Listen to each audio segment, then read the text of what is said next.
தமிழகத்திலே வருகின்ற சட்டமன்ற தேர்தலை முன்னிட்டு முதல்ல தேர்தல் களத்துக்கு வந்த இயக்கம் அனைத்து அண்ணா திராவிட முன்னேற்ற கழகம்.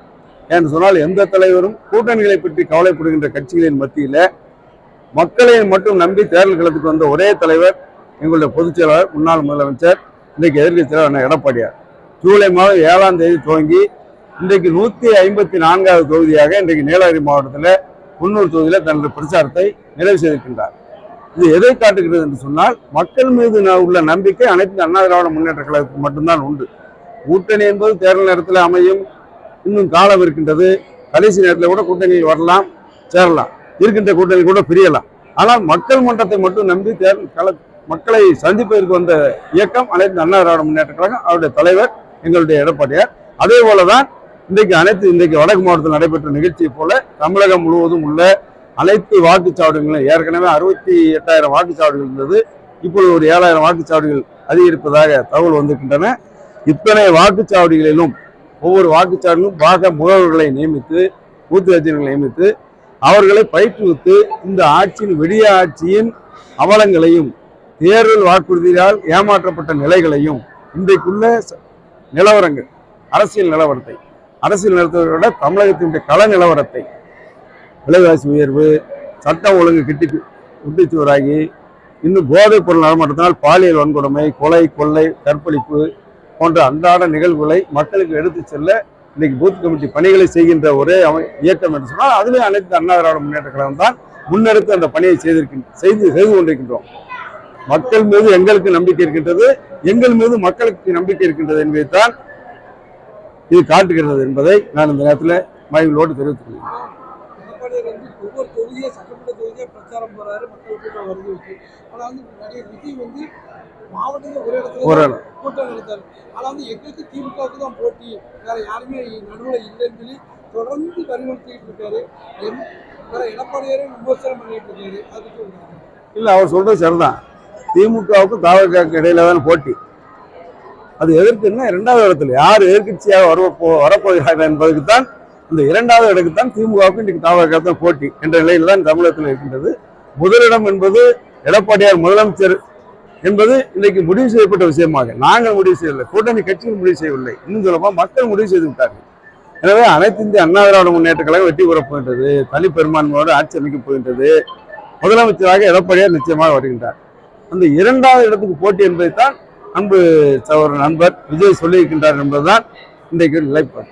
எடப்பாடி பழனிசாமி இருக்கிற வரைக்கும் கூட்டணியில் சேர்வதற்கு வாய்ப்பில்லை அப்படிங்கிற மாதிரி அது அவருடைய நிலைப்பாடு. அதை பற்றி எங்களுக்கு கவலை இல்லை. இன்னைக்கு முதலமைச்சராக அண்ணன் எடப்பாடியார் முதலமைச்சர் என்பதை இன்னும் சொல்லப்போனால் எந்த கட்சியும் முடிவு பண்ண போறதில்லை, மக்கள் முடிவு செய்து விட்டார்கள். ஒரு 4 ஆண்டு காலம் நல்லாட்சி நாயகன், இன்னும் சொல்லப்போனால் கொரோனா போன்ற இக்கட்டான காலகட்டத்தில் தமிழக மக்களை காத்த ஒப்பற்ற முதலமைச்சர்.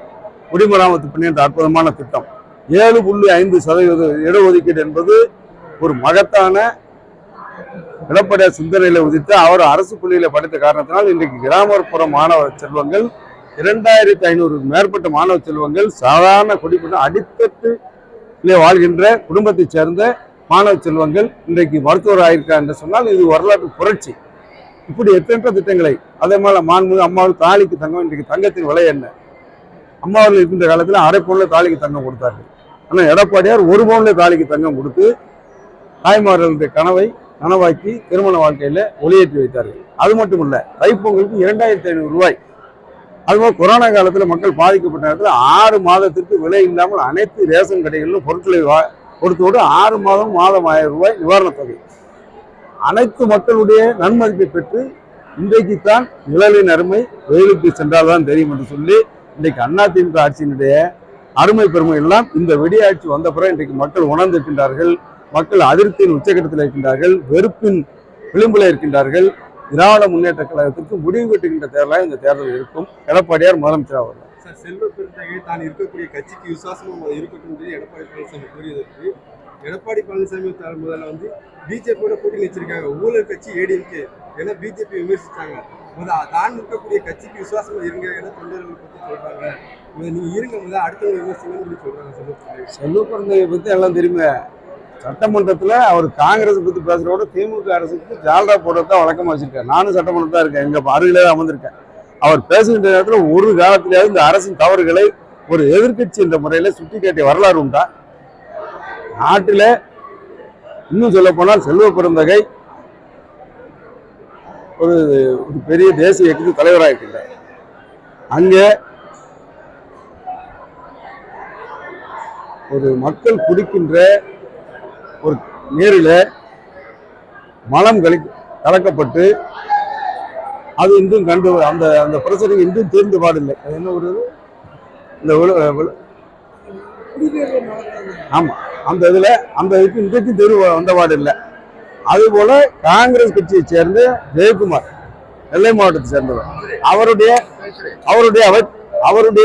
அவருடைய கட்சியுடைய மாவட்ட தலைவர் படுகொலை செய்யப்பட்டு அரசியல் தலைவராக வேற கட்சி இல்ல, காங்கிரஸ் கட்சியுடைய தலைவர் பி ஜெயக்குமார் என்பவர் இன்றைக்கு படுகொலை செய்யப்பட்டு எத்தனை வருஷம் ஆயிடுச்சு?